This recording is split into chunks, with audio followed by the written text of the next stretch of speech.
salam dan salam semoga tercurah dari baginda Nabi kita Muhammad sallallahu alaihi wasallam. Saudaraku hadirin Allah sedang jamaah Jumat rahimakumullah.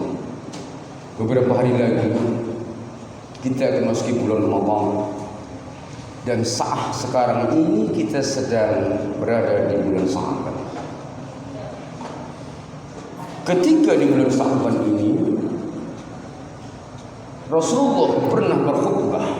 Ketika dia naik ke atas mimbar, beliau mengucapkan amin, amin, amin salasa marrah, 3 kali. Nah, hadis ini ada 2 versi. Yang pertama itu berbentuk rekayasa, bukan hadis, yaitu maudhu' falsu, dan yang satu memang hadis sahih.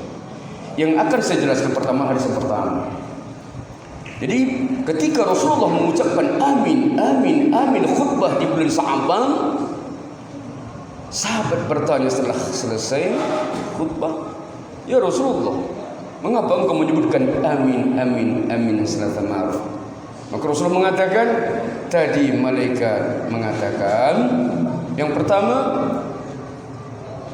jangan terima ibadah orang yang berpuasa sebelum istri meminta maaf kepada suami. Maka saya aminkan amin. Yang kedua, jangan terima ibadah seorang anak puasa sebelum dia meminta maaf kepada kedua orang tuanya. Amin, kata Rasulullah SAW. Dan yang ketiga,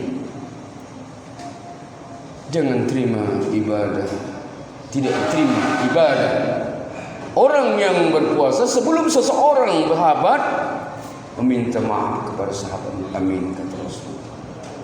Nah, penjelasannya, barangkali inilah yang menjadi dasar sebahagian umat Islam ketika memasuki Ramadan saling memaafkan.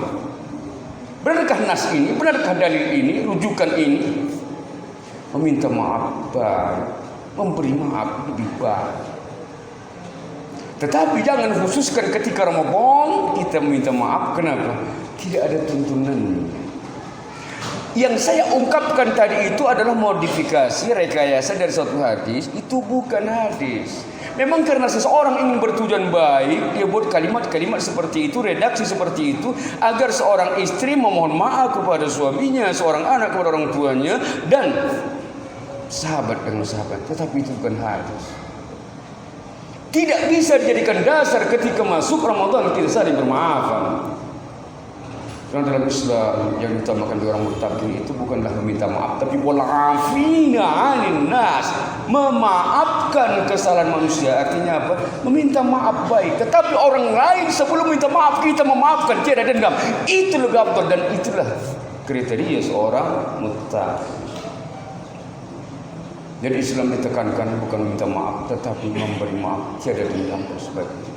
Itu bukan hadis dan tidak menjadi dasar hukum saling memaafkan. Tetapi karena itu bukan ibadah, sebagian ulama mengatakan silahkan saja. Namun yang sebaiknya, ada satu hadis sahih yang tidak jauh berbeda, dan ini memang riwayat Ahmad dan Ibnu Majah. Apa kata Rasulullah? Ketika Rasulullah naik ke atas mimbar di bulan Sya'ban, beliau berkhutbah dan sebelumnya mengucapkan amin, amin, amin salasa marrah, amin, amin 3 kali. Setelah selesai khutbah, selesai sholat, sahabat bertanya, ya Rasulullah, tadi Rasulullah mengucapkan amin, amin salasa marrah, ada apa ya Rasulullah? Tidak pernah terjadi. Maka Rasul menjelaskan, yang pertama, Jibril mengatakan, akan rugilah orang yang memasuki bulan Ramadan tetapi dosa-dosanya tidak terampunkan. Maka saya aminkan amin.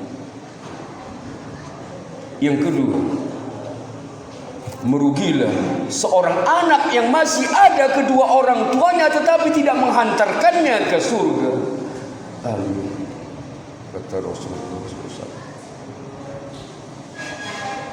Demikian juga yang ketiga, ada seorang diberi kesehatan, tetapi dia tidak mau beribadah kepada Allah Subhanahu wa taala.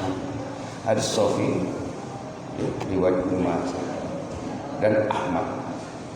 Nah, penjelasan. Yang kedua ini memang benar. Tetapi penjelasannya amin yang pertama mengatakan orang-orang yang melaksanakan di bulan Ramadan, masuk bulan Ramadan, sempat usianya, umurnya, karena kita rata-ratanya 50 dan 60 tahun ini, umat Nabi Muhammad antara 60 dan 70 tahun. Kita anggaplah Ramadan kali ini yang terakhir bagi kita melaksanakan. Agar apa? Kita bisa serius, bisa benar-benar melaksanakan ibadah puasa. Jadi ketika masuk Ramadan, dosa terampuni, padahal garansi Allah, jaminan Allah dalam hadis sahih riwayat Muslim, "Man shoma Ramadan iman wa ihtisaban ghufira lahu ma taqaddama min dzambi." Barang siapa yang berpuasa di bulan Ramadan dengan iman, kesadaran keimanan, ketakwaan, wahtisaban, penuh perhitungan, dia jaga yang membatalkan puasa, yang mengurangi nilai ibadah puasa, dia jaga hati-hati, dia ihtisab, perhitungan. Ghufira lahu ma taqaddama min dzambi. Allah ampunkan dosa setahun yang lalu. Tentunya bukan dosa syirik. Allah ampun. Artinya keluar Ramadan bersih, hilang. Tapi dengan catatan, dengan iman dan ihtisab, berhati-hati. Ihtisab di sini berpuasa bukan hanya sekedar dirasa secara juridis. Secara juridis puasa secara syar'i hukum saja. Artinya apa? Tidak makan, tidak minum, sah puasa. Sah secara fikih. Mau cakap kotor, mencuri, berantem, menangis seperti anak-anak, sah tidak membatalkan puasa, kecuali makan, minum dan berhubungan suami istri. Tiga itu membatalkan puasa secara hukum fikih syar'i. Tetapi mengenai puasa secara sunnah, di samping yang menjaga makan dan minum membatalkan puasa, tapi yang mengurangi nilai ibadah puasa. Dalam hadis sahih Bukhari, puasa sunnah ini Rasulullah jelaskan, "Man lam yada' qalat tur wal 'amala bihi wal jahla fala syahadatan min Allah fi ayda'a ta'amah wa syarab wa syahwat." Barang siapa saja, baik laki, perempuan, tua, muda, pejabat, tidak pejabat, ketua, anggota, yang dalam bulan puasa tadi berpuasa tidak mampu meninggalkan ucapan yang sia-sia. Cuma sia-sia ini maaf, parno, marah, menipu, dusta, yang menyakitkan orang, yang keluar dari mulutnya. Artinya apa? Puasa secara sunnah di samping menahan yang masuk ke dalam mulut, yang paling sulit, dan itu yang sangat diharapkan, menjaga yang keluar dari mulut, karena dari keluar mulut yang menimbulkan dosa, yang khok dan sebagainya keluar dari mulut. Itu puasa secara sunnah. Kalau tidak mampu menjaga yang keluar dari mulutnya, kata Rasulullah, tidak diharapkan Allah puasanya, meskipun dia telah meninggalkan makan, minum, dan hubungan seks. Jadi puasa secara sunnah inilah ihtisaban, keberhati-hatian yang Allah ampunkan dosa setahun yang lalu. Jadi puasa secara fikih dan secara sunnah digabungkan, di samping menjaga yang masuk membatalkan puasa ke dalam mulut dan lain sebagainya, tetapi yang paling utama menjaga yang keluar dari mulut. Apa sebab? Hati kita akhirnya kalau tidak suka, benci, marah, sayang, akan keluar melalui mulut kita sebagai muncung ceret, Victor, pikiran kotor, pikiran baik, mengolah dan sebagainya. Desain yang negatif, siasat politik dan sebagainya, yang menipu rakyat dan sebagainya, akan terpikir dan terkeluar melalui mulut, menjadi hok, bukan yang hak lagi. Itu orang yang berpuasa harus mampu menahan itu, artinya mengendalikan ini akal dan hati keluar dari mulut. Ini puasa sunnah. Yang bisa seperti ini, maaf, ibarat malaikat berjasad manusia. Artinya apa?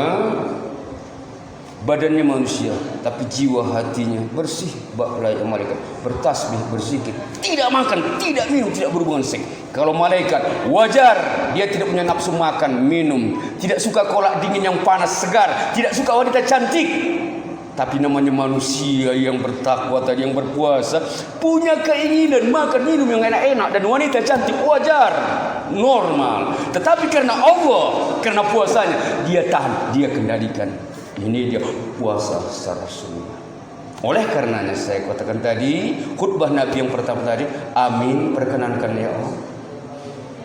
memasuki bulan Ramadan, tetapi keluar Ramadan tidak terampunkan dosa-dosanya, sebab dia berpuasa hanya secara juridis, tidak makan, tidak minum, tapi tidak mengendalikan yang keluar dari.